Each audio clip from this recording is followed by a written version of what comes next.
Hi everyone, I'm going to do another review of linked lists. Yes, I know many of you might be not overly excited about learning about linked lists again. I want to go over that because we're going to be, the reason we're covering linked lists so often is that it ends up covering all the various parts in the course. We look at objects, we look at inheritance, we look at polymorphism. We're going to be looking at abstract data types, how we can implement things like stacks and queues using a linked list. We'll be looking at templating. We'll be looking at iterators. Heck, we could use a model view controller and make a linked list shape, which I've actually done in the past, but I'm not going to do it this term. A linked list shape that you can draw on the screen, things like that. You can use it in a whole slew of different things. It's just sort of a general idea. So here is what we're going to be doing over the next little while. I'm going to be trying to re-record some of the lectures that I did last term, simply because, well, some of them were not up to not exactly what I wanted to say. I might be re-recording this one just based how much I stammered just now. What we're going to be looking at first is we're going to be looking at linked lists again. We're going to look at iterators, and we'll look at templating. Now, the order of the templating versus the abstract data types, that's open for debate right now. But the idea is we're going to be looking at these abstract data types, these ways of storing data. There's more than just arrays. By having pointers around, we can do a lot of really interesting things. And so we'll be looking at trees, we'll be looking at stacks, queues, hash tables even. We will implement, I'm thinking a queue right now, I might change it to a stack, but a queue is easy enough to do, using a linked list. Great. And then we can figure out why what's the point of covering these sort of fundamental building blocks of programming? Because why would I want to reinvent all of these things? Well, because they tell you how to think about a problem, how you break a large problem into smaller little chunks. Much like if you're building a building, one of the big innovations that happened in construction in the past, let's say 200 years, was the idea of mass-produced and regular or standardized building materials. You don't have weird-shaped bricks and blocks, right? When we were living in France for a while, we went to the town of Lyon. There's these beautiful, beautiful buildings and these beautiful walls, all made from these weird-shaped pebbles, just a variety of different shaped pebbles. And what's interesting about that is that you don't see that anymore. Why? Because it's really hard to do. Making a properly shaped wall of a certain standard is next to impossible if all your building materials are different sizes. A brick is a standardized approach. You can build things based on that because you know exactly how it operates. You don't try and get cutesy. Same thing here. We're not getting cutesy. We have particular data structures that have particular characteristics that we can make guarantees about, and once I have that, I don't have to worry about how it's encoded anymore. When I have a linked list, ideally, when I make a linked list for somebody, you just use it. That's the reason we're doing objects. You want something that you can just pick up and use, not have to think about how it was constructed. When I have a tool, I don't think of how it was put together, how it was made, I just use it.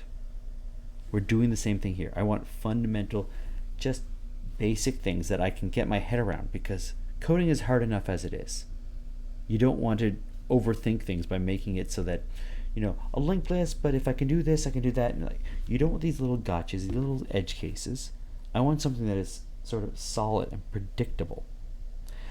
Then we're going to look at what C++ actually gives us already, the standard template library. There's a slew of different things like vectors, certain algorithms, like searching and sorting algorithms. There's a bunch of collections.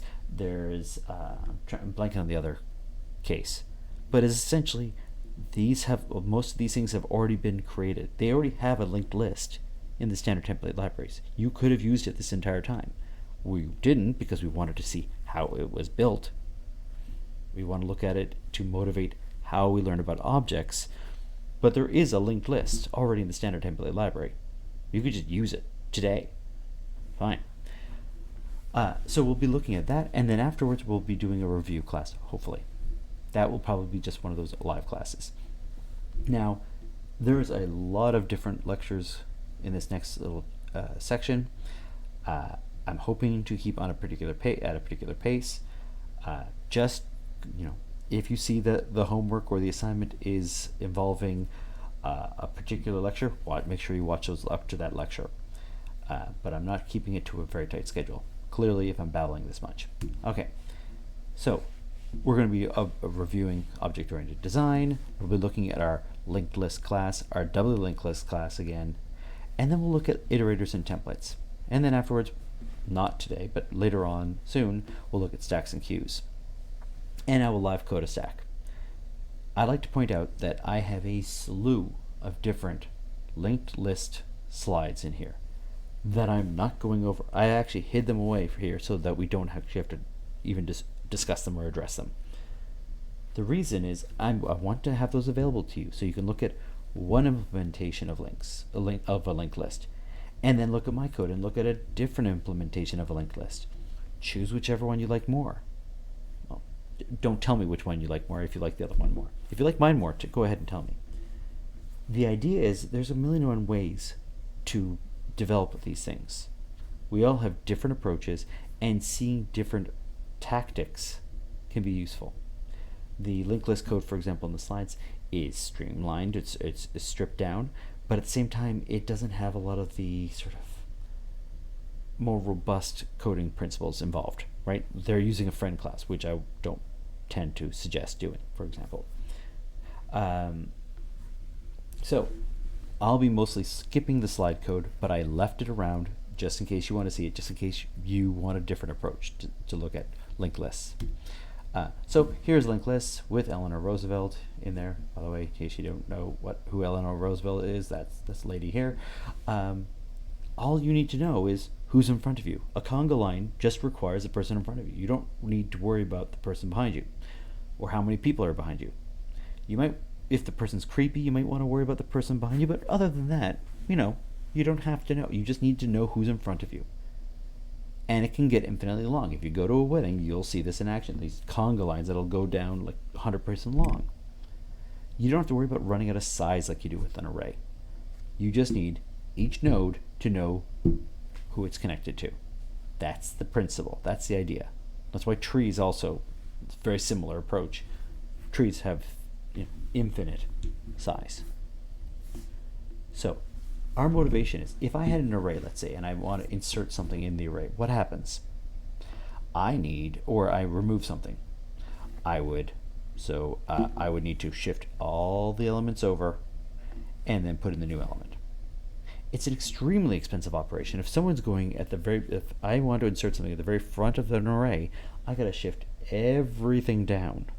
Especially if it's in some kind of order. A linked list doesn't have that issue. A linked list allows me to just insert it wherever. I have to find the place to insert it. That may take some time. But once I know where to insert it, it's constant time. And it's effectively unlimited size. So with an array, we've seen this. When I run out of space, I got to transfer everything over to another array and then add the element. That takes a lot of steps. If you have 20,000 elements in your array, that's going to take a little bit of time. If you have to do that all the time, it's expensive. A linked list, you just insert it wherever you need to. So I like to think of it like people waiting. Barbershop also works, but you don't have people missing an arm. If you're waiting at a hospital or waiting in a hospital, let's say, you're waiting in order in which you arrive, but it's a priority queue essentially. It's first come, first serve. So that's what a queue is, what you normally do for a lineup. But it's a priority queue, as in somebody comes in with a missing arm.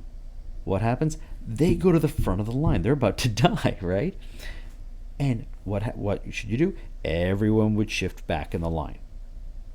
If someone goes, it's not worth it, gets up and leaves, what happens? Everyone in the back has to shift up one seat. A linked list allows you to just remove the seat, essentially, and rehook it up. That's why we do it. Okay. Moving everyone every time is a very expensive operation, and the linked list avoids that. So here's our approach. We have each single data node, let's call it a data node, has some data, something it's wrapped up, that it's storing, like the cargo container of a train, and each car of a train connects to the one in front of it. So all I need to know is where to start. So my linked list points to the very first node, and that points to another one, that points to another one, that points to another one, that points to null at the end, and I'm done.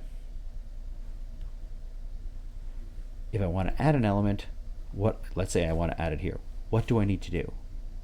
Well, first of all, I need to hook up this new element to this element here. I need to point this next to this node here. That's step one. I cannot lose what I'm pointing to. Okay, so I'm going to make some space visually. I hook up this node to this. Now I have two things pointing to the same node, and you'd think, hey, that's wrong. It's not the end of the world. Next step, because now that I've had them both hooked up, now what do I need to do? I need to hook up this to this. If I hook this up first, I'll lose this part here. So first I need to hook up this node to this, and then afterwards I need to hook up this node to this. There is an order I have to do things, otherwise I lose the connections. But I change 2 pointers and I'm done. Adding pointers, adding elements, cheap. It only takes 2 pointer changes. Finding where to insert it, that requires walking down the linked list. That can take some time. Finding something at a particular index takes time. I have to walk down the linked list. I can't just jump to my array. So our linked list, you could have it so they have a first and a last. I like pointing out the fact ours doesn't have a last. You don't really need it. You can have it, but it's a bit more bookkeeping. If I want to get the last, I just walk down the linked list and get it. It's not critical.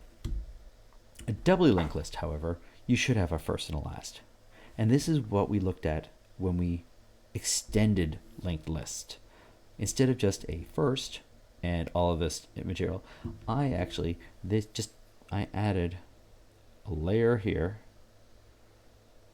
and an object here. Everything else is exactly the same as I had before. There is nothing new, right? Those are the new parts.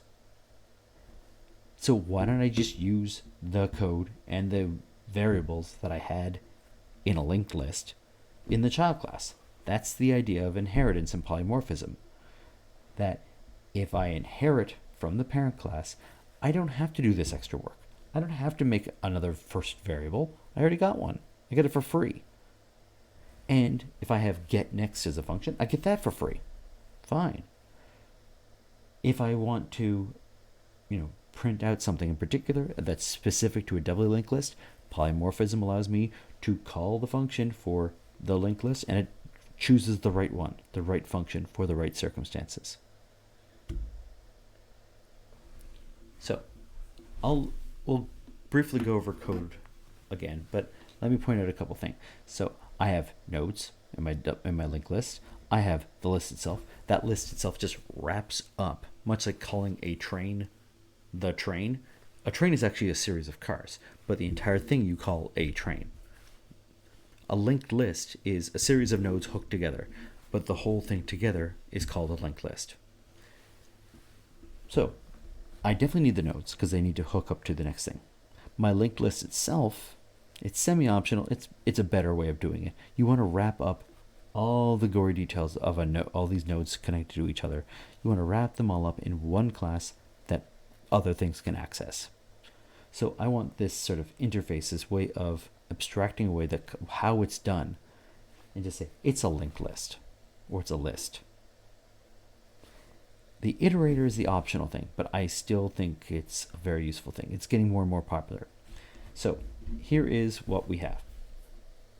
As a general rule, with a linked list, what do I care about? What do I not care about? Number one, I do not care how the data is stored. I care that I have data. I really don't give a crap how it's stored. Number two, I don't care how the linked list is hooked up. Is it an array? I don't care. Is it, some series of pointers? I don't care. I want something like the super storage-o-matic. I want something that can just store values for me and give me those values back. That's all I really care about. I don't care how it's implemented, or I shouldn't care how it's implemented. If I have to know how it's implemented, I've designed my code wrong. Because if I have to know how it's implemented, now no one can just pick up and use a linked list blindly. It's not if I have to figure out how to, let me think of a good example. Why do most of you use an iPhone? Or a large number of you use an iPhone? Because you have a device that you know works. Most of you are not going to hack your iPhone. It's an appliance at some point in time. You're not worried about the computer that's in your pocket. You use it as an appliance. You don't think about how it works necessarily. You're not digging into it. You don't try and hack it. With a computer, a lot of people hack it. They're looking at the BIOS and they're doing all sorts of crazy things. At some point in time, if it's abstract enough, if you make it simple enough, if you make it so that you don't have to know how the internal guts work, people stop worrying about the internal guts and just use it as a tool. I don't look at my drill down in the basement and try and figure out how it works. I just use it as a drill. That's what I want. I want a tool. So I don't want to know how it's hooked up. I just want to know that it works. So I need to be able to get the next value. We're going to say that that's a requirement here. We need to be able to get the next value and the next value and the next value, so I know I can get all my values. I need to get the value at a particular element. So I need to be able to get all the elements and each element, the values for each element. And I just want the data to be stored. Okay. This is why iterators are needed for vectors when we look at standard template libraries. Because if I don't have that, I need to know how a vector was implemented. I shouldn't have to know. That's the point. So this is what an iterator is all about. An iterator is just yet another class, and it's essentially this. It's your finger, or this as well, this mouse pointer. It's you pointing at what you're looking at now. How does it work? You don't want to know how it works. You just know that whatever it's pointing to, you can get the data for. Particular kind of data. You don't care how it's being stored or anything like that, and I can go to the next element, the next element. As long as I don't have to know how it's implemented, it gives me some flexibility in how I code things. So it's essentially just like a pointer. It points to things, points to a position in my linked list. It returns the data. I should never know that there is even a linked list node. That even the concept of the class should be completely foreign to me. Anyone using a linked list, when I'm done with this, everyone using a linked list knows that there's something called a linked list. They know there's something called an iterator. Yeah, oh, and it stores data. That's it. And if my iterator is general enough, I don't know how that's been implemented. That's the point. It should be a tool. So we can return the data. We want to be able to get the previous or the next. I'm only going to do the next in this case. And I would like to be able to know that two iterators are the same. They're pointing to the same thing, right? If two fingers are pointing to the same word on the page, well, then it's the same. Then they're equivalent pointers. That's what we want. It's an iterator. It allows me some general sort of abstract way of walking through or iterating over a list or iterating over a set. So I could have an iterator that points to elements in an array. I can have an iterator that also points to elements in a linked list. And I shouldn't know what it's pointing to. It just gets me the data. That's the concept. So an iterator could be applied to arrays, linked lists, stacks, trees, whatever. And I can get the next, get the next, get the next, and get the data. Here's what my iterator class is going to effectively look like. I will have, an iterator. Maybe I want to take in some value that it's going to be stored. No, it doesn't store anything. I need to be able to get some value. Whatever type of data is being stored in my linked list, which is a key. When we get to templates, it's just going to be T. It's going to be some kind of data. What kind of data? I don't care. Some kind of data. I'm going to be able to get the next, and I'm going to be able to see if two iterators are equivalent to each other. That's it. Notice there is nothing here that says node. In public, the things that everyone is able to see, nothing says node, linked list node, or anything like that. I need to be able to my linked list. So I'm going to be going over that code itself. Essentially, I'm just going to move on to get the next. My linked list code itself is going to have some way of inserting and erasing, or I think it's insert and delete, or insert and remove in my code. So I insert an element at a particular point. So I insert a string in this case wherever this thing is pointing, or immediately after wherever this thing is pointing to. I insert a string. In our case, it's going to be inserting a number. And I could say erase whatever this iterator is pointing to. So, and it returns the iterator, the pointer to the next item in my linked list. I should be able to say what the beginning position is. So linked list should also support this. Just what's the very first element in my linked list? What's the first element of my array? This should be applicable to any kind of data storage you have. An iterator should always just work. And I can say what the last element is. So here is how I get the beginning.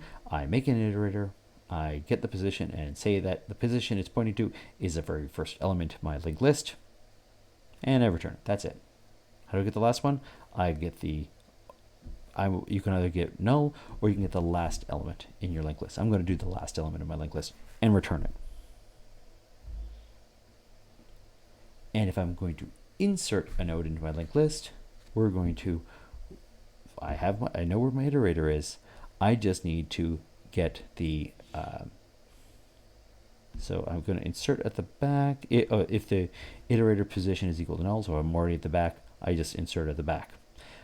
Otherwise, I know where the iterator is. I'm going to make a new node. I'm going to stick it immediately after this iterator and hook it up, like what we did with that animation, right? I know where I want to insert this thing. I'm going to insert it behind whatever this thing here is pointing to.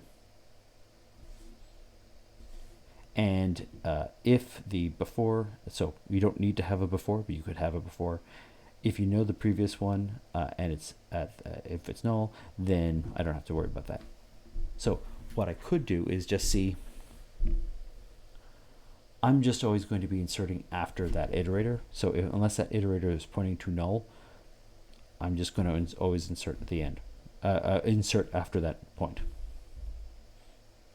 Okay, erasing a particular element, I know where my iterator is.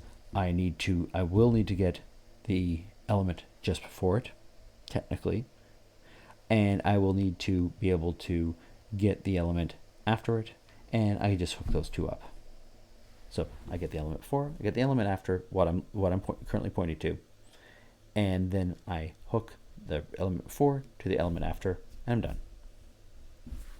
We've already done that function, and so we can do all these sorts of things. I can insert at the back, I can insert a particular place, or insert a particular element after position pause. So position pause is equal to the beginning. I move 3 positions over. So I'm now pointing at the fourth element. That would be sort of at the back. So it would be Rami would be the person I'm pointing to right now with this pause. I'm always inserting at the back, so Rami is the only person in the linked list, then Najle and Zachariah, and then Jennifer. So since it's going the reverse order, Jennifer would be the end of the list, yeah, and this would be, inserting at the back, so actually it would be Rami, Jennifer is the fourth element of the list. Rami, Najali, Zachariah, Jennifer, okay. So I'm pointing at Jennifer, I'm going to add Antonia, and that is going to be immediately after Jennifer, and then I can print the whole thing out. And then afterwards, I can go to the beginning again, get the next element, so Najle, and then erase delay, and then print it all off. And so I should get Rami, Zachariah, Jennifer, and then Antonia. Okay, let me do some live coding here, and I'll look at how we're doing for time. Okay, let me do a brief pause, and I'll actually pause the video this time though, and then we're going to do some live coding just to see all of this in action.